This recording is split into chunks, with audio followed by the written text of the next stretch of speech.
Grabe! Oh my God, din naman cheese!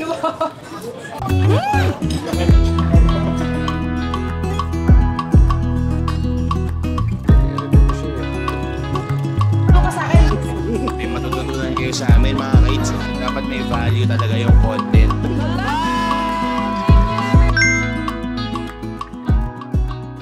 Let's go! Good morning, guys! This is our day 6. Tama ba? Yes, we are on day 6. Day 6 here in Bali, Indonesia. At pababa kami ngayon ng aming private villa na Earth Villa. Na na-share ko na for sure before itong vlog na to. So ngayong umagang to, pupunta lang tayo sa kapihan. It's 10 in the morning. Uy, bukas na yung po eh. Oo nga eh. Kanina, nagpipicture tayo, walang ganyan. Pupunta tayo sa kapihan dito sa Canggu. Siyempre di tayo aalis nang hindi natatry ang kahit isang kapihan dito, di ba? Very short stay here in Canggu, just 2 days. Kasi nga, nagstay tayo dito sa private villa na to. At actually, ang kinover natin dito, ito mismo, yung villa na to. Tawid tayo papunta sa kapihan. Let's go! Okay.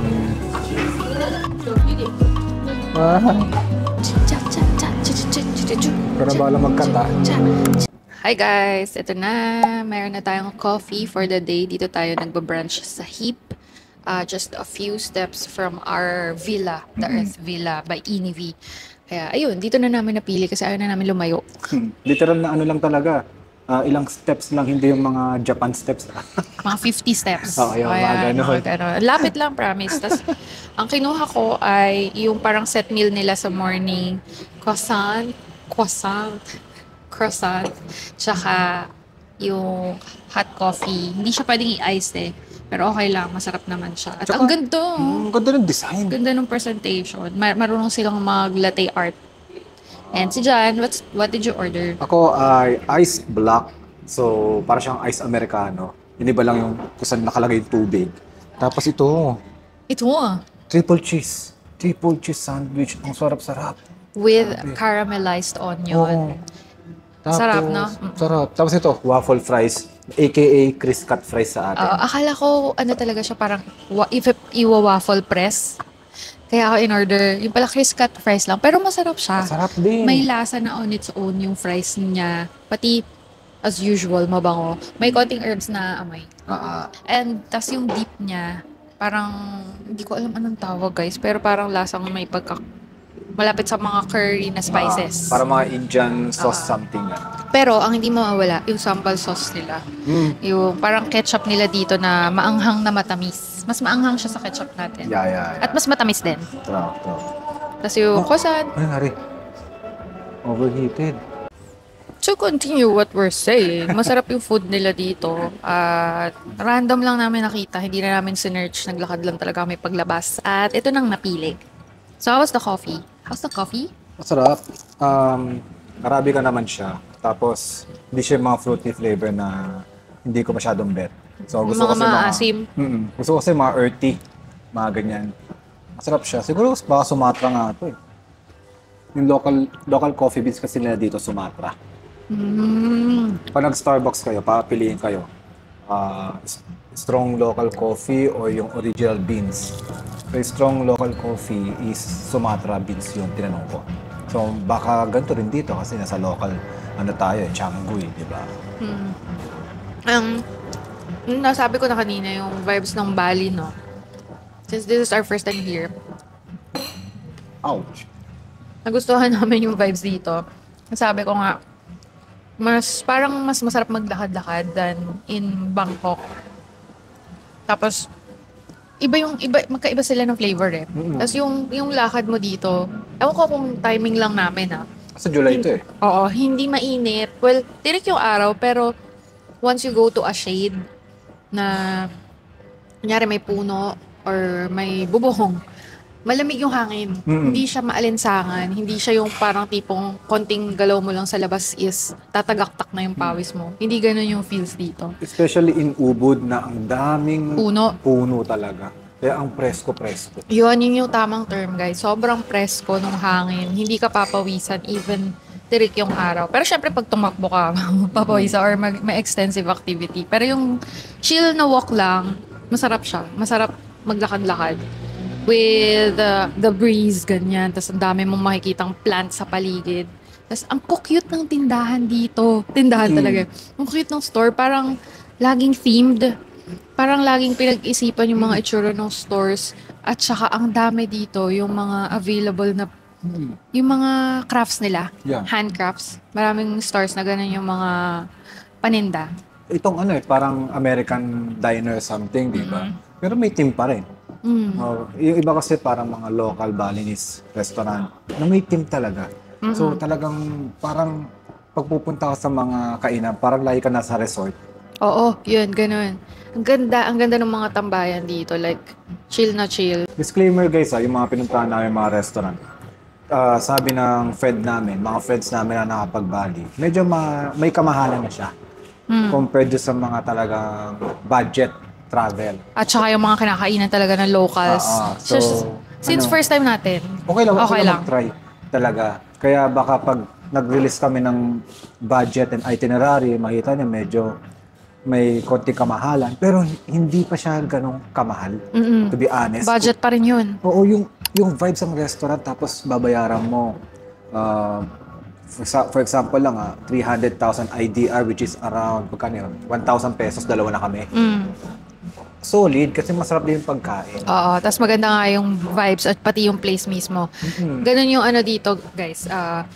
Basta antayin nyo na lang yung mga i-release namin mga budget, yung breakdown. Lagi naman namin ginagawa yun para may idea kayo magkano yung magagastos sa mga places, pati with those activities, with this food, para if gagala kayo sa Bali din or sa kung saan man kami pumunta at shinare yun, magka-idea kayo, diba? Para alam nyo magkano iipunin nyo, mga ganyan. Yan, tama. Magkano dadalhin, gano'n. Tsaka, para maset din yung expectation nyo, kami nga, couple travel, pero hindi naman kami sobrang mahal mag-travel talaga. Hindi rin sobrang budget.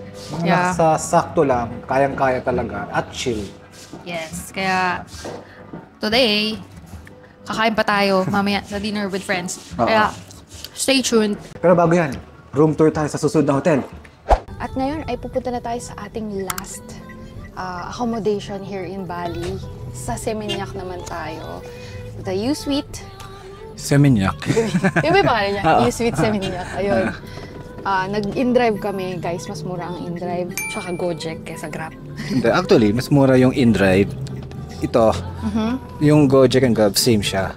But there are times na mas mura si Grab, mas mura si Gojek. Depende iba-iba. siguro. So, yun. Maganda. Install nyo na yung tatlong app. Yes. Then, check nyo which one is the cheaper or tsaka yung mas madaling makabook. Doon kayo, di ba? Tama. Para maka-save tayo a few bucks. Oo. A few IDR. Few IDR, yes. See you later!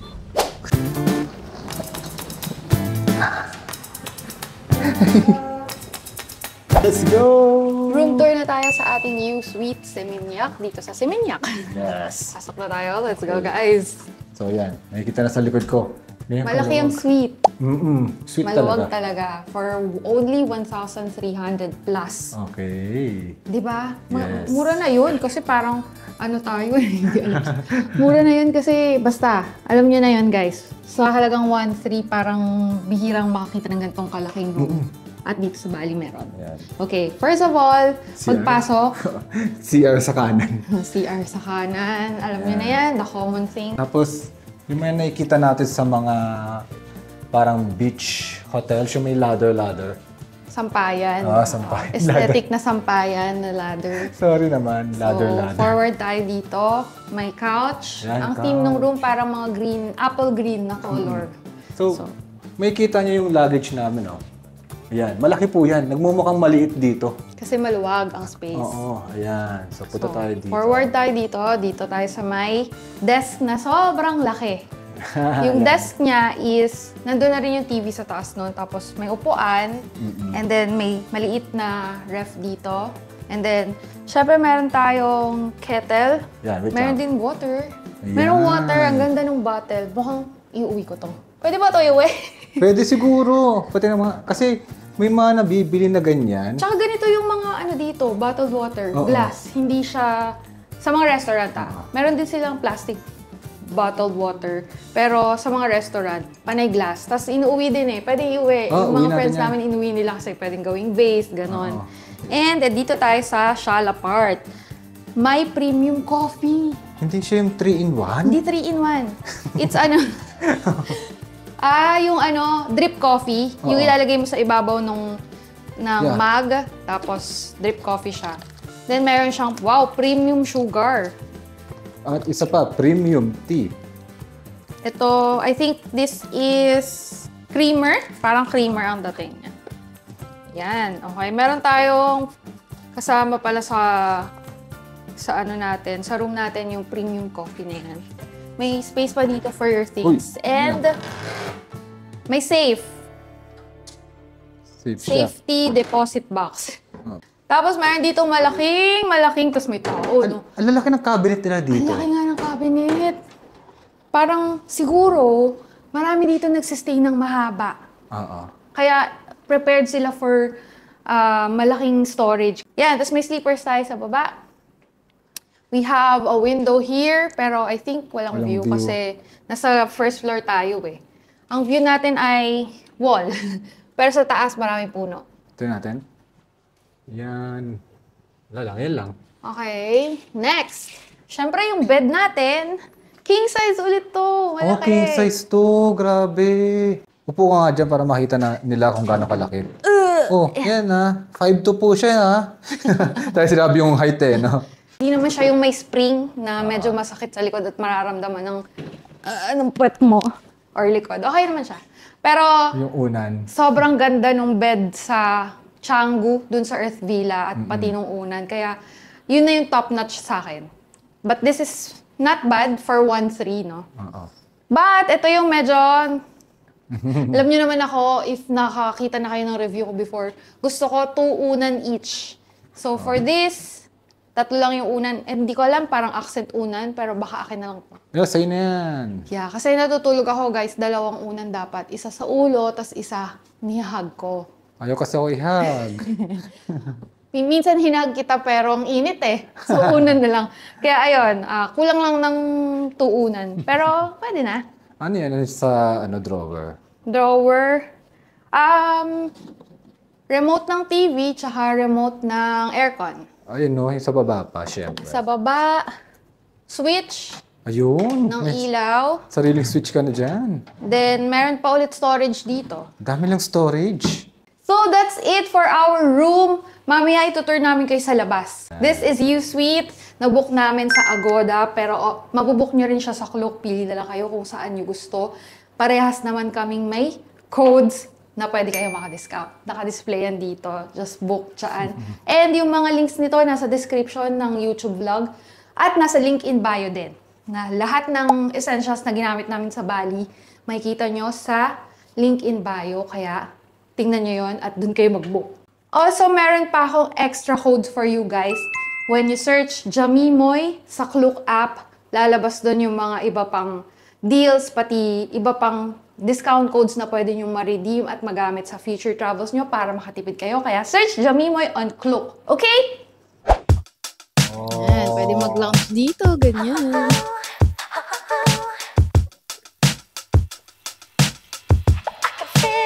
Puntahan natin yung sabi kong spot kanina na parang maganda mag-picture.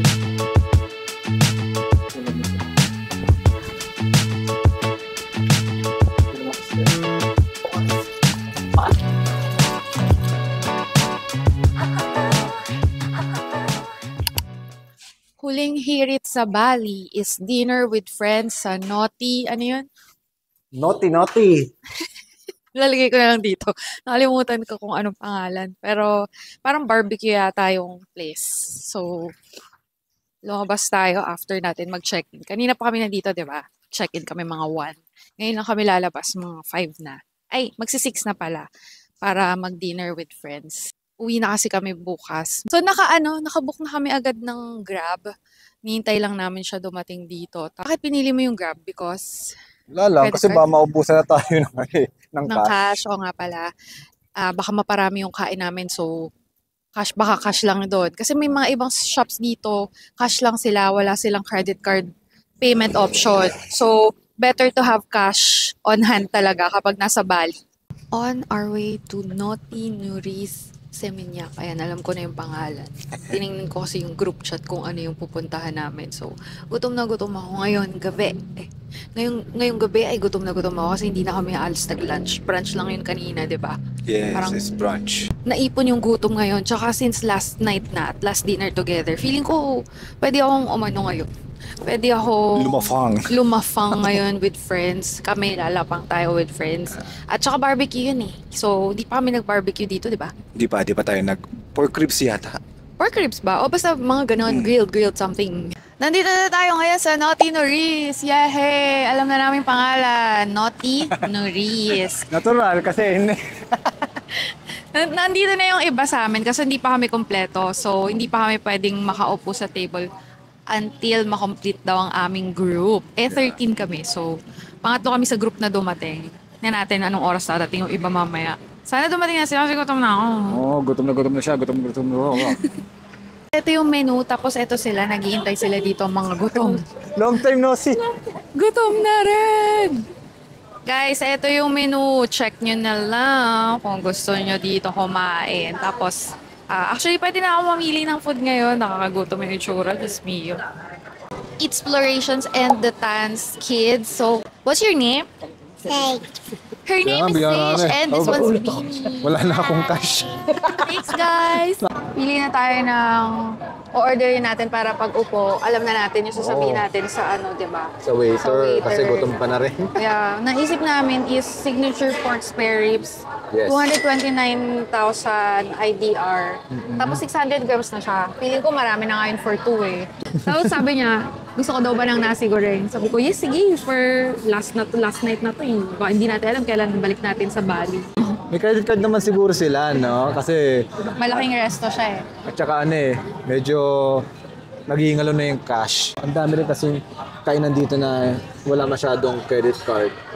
Tapos ang dami naming tip culture dito eh. Oo. So, Matip kaya- nga pala dito, guys. Yun na yung pipili namin. Yes, So, yun makikita nyo na siguro kami mamaya. Nasa table na. Pero bago yan, pakita ko sa inyo sino mga kasama namin na nandito na. Sila yung kasama namin, nagchichismisan sa likod. Sino ka nga po ulit, sir? Ma'am? 안녕하세요. Si Chaon Wu po. Ito naman si Ate Aisha. Follow ate.aisha. Hi guys, ate.aisha, ICIA for solo travel tips saka DIY. Yan! And syempre si Exploration. Here come the Tan, saka Explorations. Tapos alam nyo na. Basta gamitin yung mga codes namin lahat. Kasi nagka-travel talaga kami at may matututunan kayo sa amin mga kids. Hindi lang basta-basta code yan. No? Mga kajamimo, mga kasoral trading, lahat-lahat na. Kasi importante yun, dapat may value talaga yung content ng mga fina-follow ninyo. Lalo na. Magsasayang lang kayo ng oras, dun may value na mga kids. Correct.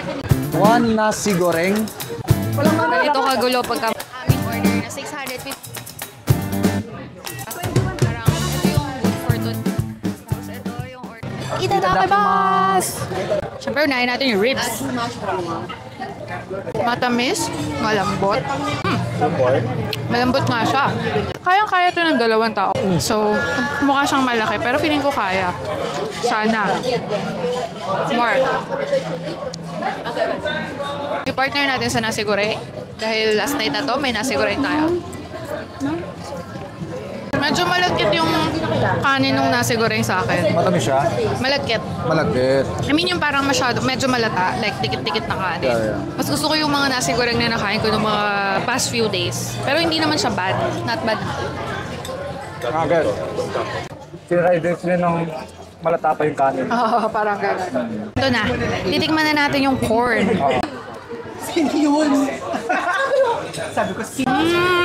Sarap nga. Sarap nga. Ang daming garlic. Maanghang. Maraming cheese. Manamis-tamis na ano doon. Matamis na maalat. Na malinamnam. Yeah. Parang masarap nga itong kamayin. Sandali lang. Kamayin na daw, sabi ng Senzons.